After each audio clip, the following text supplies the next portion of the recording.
One of the things that I learned from John Gottman about what makes a great relationship was the idea of turning towards your spouse, their bids for attention. Now, John Gottman, for those of you that don't know, he's considered like the grandfather of marriage research. He's done thousands and thousands of studies. He's got a team. He's got a whole Gottman Institute, I believe, in Washington State. Anyway, so just wanted to give the credibility and the credit where credit is owed. One of the things that changed my marriage was this concept of our bids for attention. So when you're first dating someone, they're bidding for your attention and you give it and you bid for theirs and they give it back. It's like, oh, did you see that? No, show it to me. Oh, I love car shows. Really? Tell me about the car shows. I love hunting. Really? What do you love about hunting? So when someone says something, we either meet their bid for attention or we don't. And there's three different ways that we can often, it's three different ways, period, that you can respond to this. And one of them is positive. The other one is not so positive. And the other one's actually, the third is really bad. It's going to turn you away. And I look at my harder years of my marriage, and I realized how I was constantly doing what's called turning against. So John Gottman says that when we bid for our spouses or our friends' attention, the best thing to do is to turn towards. Okay, so the first one is turning towards. So my husband might say something like, I love deer hunting. It makes me happiest. And turning towards would be a response, something like, really? What do you like about deer hunting? Why does it make you so happy? What's exciting about it? Or just listening, like, okay, tell me more. Remember, you don't have to know the subject. You don't even have to like the subject, but you like the person. So Danny's bidding for my attention and my response is like, really? What do you like about it? So that's called turning towards. But sometimes we're not so good at that. Now, whether we've just had a bad day or we're distracted or whatever, the second way that we can respond to someone's bid for attention is called turning away. Now, it's not as bad as the third one, which we'll go into, which is called turning against, because turning away is something like, okay. So we don't necessarily say anything bad, but we don't say anything at all. We don't engage the attempt to win our attention. So, hey, man, I was deer hunting this weekend. I saw the best and the biggest 10-point buck ever. And so turning away would be like, that's good. That's fine. And then just, hey, did you check the mail on your way in? Or, hey, don't forget we got to go to that party this weekend. Just anything that shows you bid for my attention when you asked me about deer hunting. And I turned away from it. I didn't respond to it. I actually went in another direction. So as you can see, that's not really healthy or helpful to a relationship. And again, as I said, maybe you're busy, maybe you're distracted, and maybe you're writing a paper like, I'm sorry, I wasn't focused. What were you saying?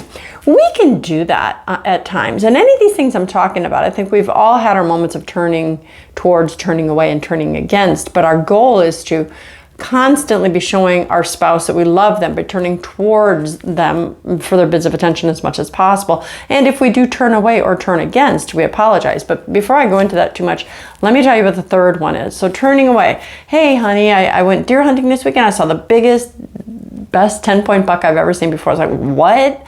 Wow, you've been looking for that. I can't believe you saw a 10-pointer. That's turning towards.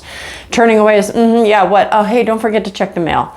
So I'm not giving you anything positive or anything negative. Now the third one, turning against, is really bad. And I did that for many years during our dark years because I just didn't like, my husband didn't want to engage him and I'm sure he wasn't enthralled by me at that point. But turning against would be something like, hey, I went hunting and I saw the biggest 10-point buck I've ever seen. And turning against is like, I don't give a crap about your stupid buck. That's all you ever talk about. You talk about hunting and hunting. Well, you never talk to me when I ask you to talk about all these subjects I want to talk about.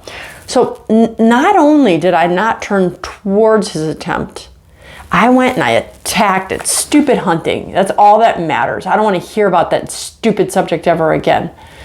So if you can just, a rocket scientist doesn't have to explain that to you. If you do that to a person, that comes to a point where they're kind of like, screw you. I don't want to be around you, or you're unpleasant, or why would I want to share it with you? And then that causes us just to have a bad relationship at best. And at worst, it makes me turn towards someone else. Now, I'm not saying I'd have an affair, but turn towards a friend or a family member, or, again, a mistress or a mister that's like, hey, I went hunting, I saw a 10-point buck. And maybe a colleague is like, what? You saw a 10-point buck? That's exciting. Like, oh, you're interested in hunting too? I'll talk to you all about it. And many affairs have started because of our bids for attention, and we're not meeting our spouse's bid for attention at home, but someone else did, and that's really intoxicating for us. So the reason I'm sharing this with you is A, giving you information, but B, so you can understand, where are you? I'll have people say to me often, it's like, you had an affair, it's all on you, your choice. Yes, I take full responsibility. Yes, person A or B, they may have as well. But when you want to look at yourself as well, kind of what led up to it? What was I being the best spouse I can be? Was I reaching out? Was I responding to their bids for attention? Or was I just kind of, I don't really care? Or was I attacking them? If we are better at knowing ourselves, if we are better at analyzing the truth about ourselves, just really being honest with ourselves about how we respond, how we react, that is the beginning of how we can improve our relationships. Now, you may not be in the best place with your spouse right now, but I will say it doesn't hurt anything, even with a spouse that you don't like. Even if you're separated from your spouse, when they give a bid for your attention, hey, little Johnny, when he was here this weekend, he pulled out his tooth and you should have seen his response. Really? Tell me about it. We can find ways of turning towards, because after all, isn't that what Christ would want? Christ would want us to love our neighbor or our enemy, and in this case, it's responding in a way that would be loving, which is responding in a way that makes the person feel heard or valued. So that's your informational bacon bit for today. I would love for you to share these videos with your friends and family. Go like me, subscribe, follow on my Breakfast with Bacon page, Facebook, Instagram, and Rumble. And don't forget, you won't be seeing our stuff on this channel too much because censorship is real, and I just had another one censored. Go to Rumble. I'm Dr. Christine Bacon. Thanks for watching this informational bacon bit. And I want to remind you always to live your life sunny side up.